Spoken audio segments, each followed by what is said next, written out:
заготовке обязаны увидеть деталь. Здравствуйте, уважаемые подписчики и гости канала. Продолжается тема дисков. Сегодня буду растачивать диск от паркетки. Я уже делал подобное видео в начале мая. Вот диск, он имеет внутри диаметр 30 мм, нужно сделать 32. Итак, я уже снимал подобное видео. Там был алмазный диск. Я его растачивал. В том видео я прибегал к помощи другого станка, сверлильного. В этом видео я покажу, как это сделать только на токарном, не прибегая к помощи других станков. Для начала делаю болт М20, шаг 1,5, из шестигранника 24. Длина не помню, но произвольно. 25-28 мм, 30 пусть.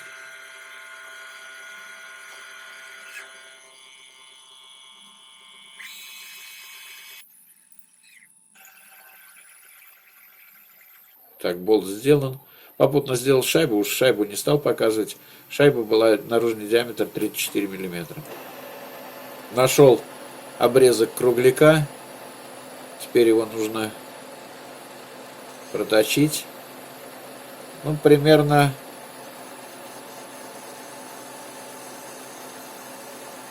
от 70 до 80 миллиметров он где-то. Чуть меньше 80. Может быть 76, я уже не помню.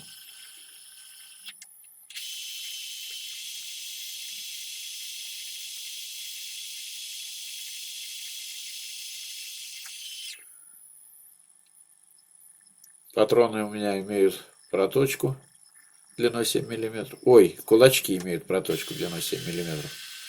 Так, сейчас отторцевать. Тут сварка. Все это. Нужно брать что похуже, потому что это все-таки одноразовая оправка.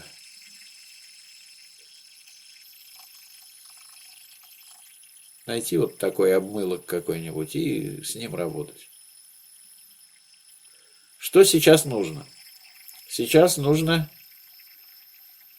сделать по центру отверстие с резьбой М20 шаг 1,5 и сделать посадочное место на 30 для диска. Длиной миллиметр, может быть 1,5. Чтобы диск можно было прижать болтом, шайбой, с помощью болта.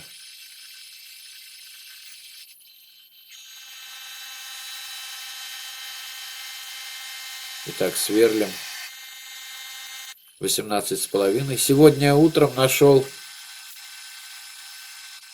10 длинных сверел 18,5. Как раз вот с этой оперы.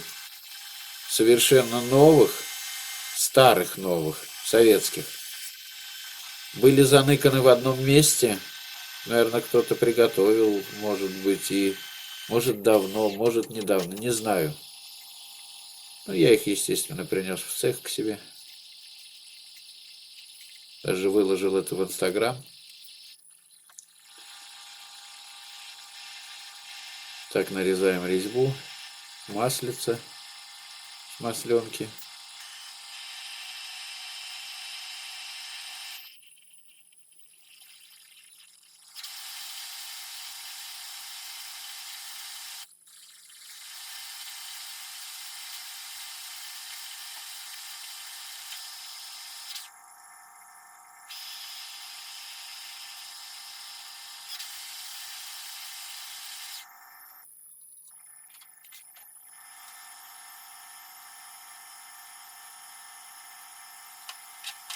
То, что нарезалось несоосно, это не принципиально.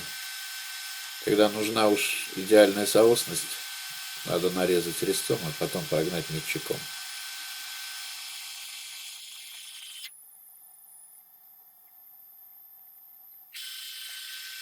Так, теперь делаю посадочное место.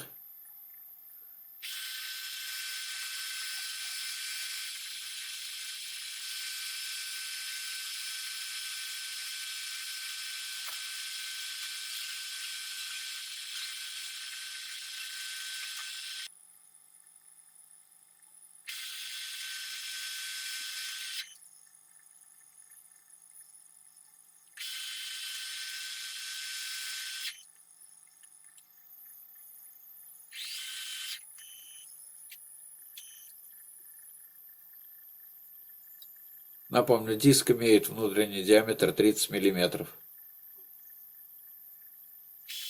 Ну вот, сидит довольно плотно, видите, не убежал. При работе с диском, если вы не выключаете станок, ставьте на нейтральное положение перебор, рычаг перебора.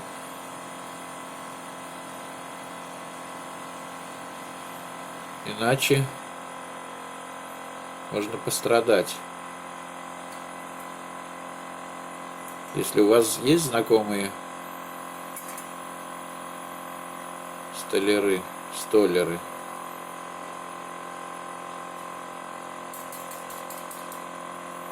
обратите внимание на их руки. Практически все они могут показать на пальцах значение числа π. Так что ставьте перебор в нейтраль или лучше выключайте станок. Примерно вот в этих местах, где я отметил маркером, нужно сделать отверстие. Не в этих местах, а примерно на таком удалении от шайбы, от болта, от центра. Для этого один кулачок я поставил с опозданием на 4 оборота. В моем случае это первый кулачок.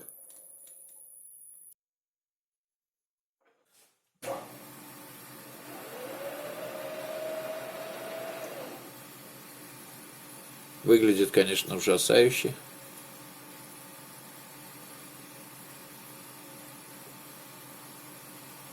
Вот я закрепил вот такую вот штангу. Это для того, чтобы болты, мне так думалось, я это придумываю все на ходу, для того, чтобы болты, которыми я хочу закрепить диск, были на одинаковом удалении друг от друга. Для этого вот этой штангой я сделал такой упор, зуб упрется в него, и потом то же самое я проделаю со второй стороной.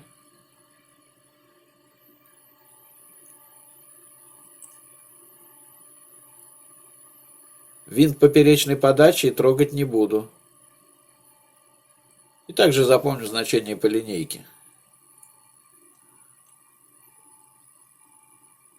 Вот, потом нужно тот же самый фокус проделать с противоположной стороной. Тогда винты будут напротив друг друга. Мне так казалось в данный момент. На самом деле я ошибался.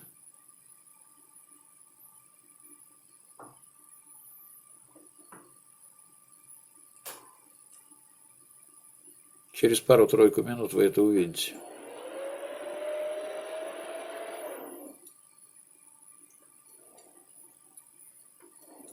Ну все, диск зажат.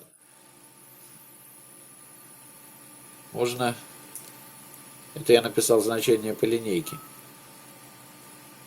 Можно приступать к сверловке.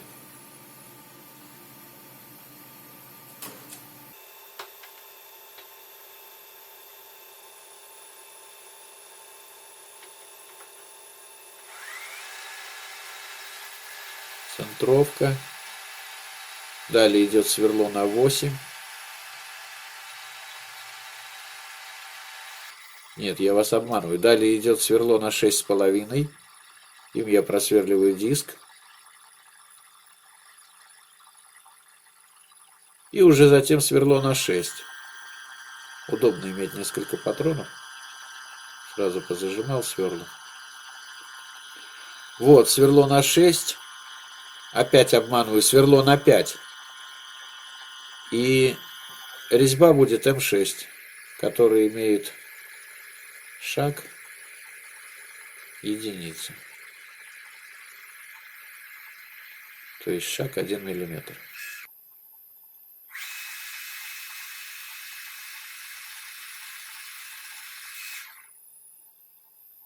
Вкручиваем болтик.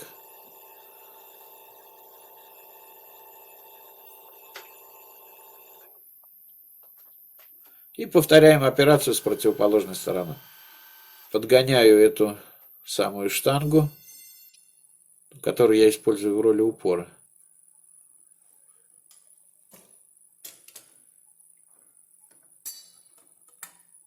Упираю в нее противоположным зубом.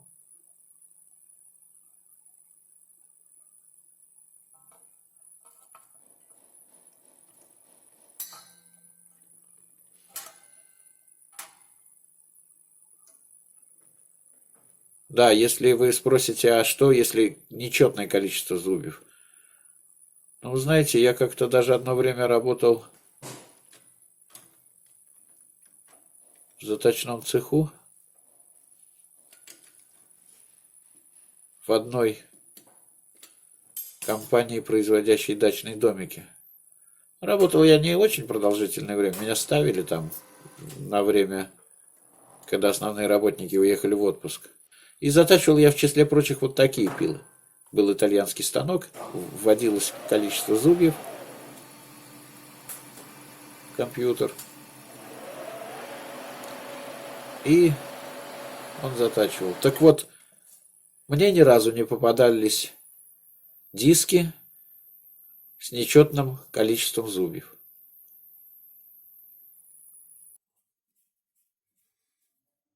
Как я ни старался, у меня не получилось сделать отверстия напротив друг друга. Не знаю почему, вроде бы так должно было получиться.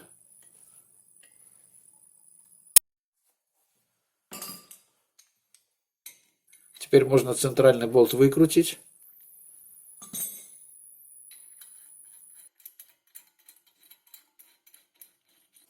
Вот оправка готова. Сделал я ее в токарном. Раньше это делалось в сверлильном. Кстати, в той же фирме приходилось часто делать такую работу. Там мне и показали расточку дисков с помощью оправки. Делали в сверлильном эти два отверстия. Но я их, как видите, сделал в токарном. Почему-то ошибся. Не знаю, может быть, я ошибся на один зуб. Но вот они не получились друг напротив друга. Пища для хейтеров. Может быть, на один зуб, но вроде бы не ошибался.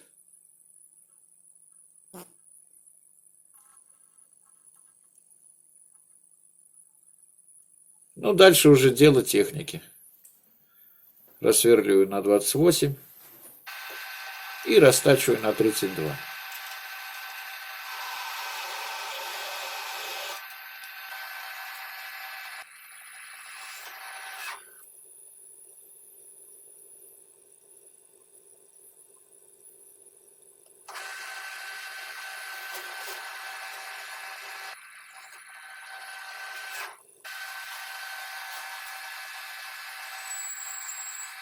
Диск растачивается довольно, ну, не совсем уж легко, посвистывает. Также сверлится легко. Но попадались мне и старые диски, которые сверлить было довольно трудно. Помню, делал одному года 3, наверное, назад. Диск был ржавый, уж не знаю, где он его откопал. На помощь пришло такое китайское перышко по кафелю. Им можно просверлить все, что угодно. Вы знаете, в сети, на ютубе очень много сверлят подшипники этим сверлом. Итак, снял заусенцы. Все. Как видите, всю эту операцию я проделал в токарном станке. Можно, конечно, прикрутить к фанере этот диск. Можно еще как-то изгаляться. Можно приварить к патрону. Я сделал так. На этом у меня все. До свидания. Всем удачи.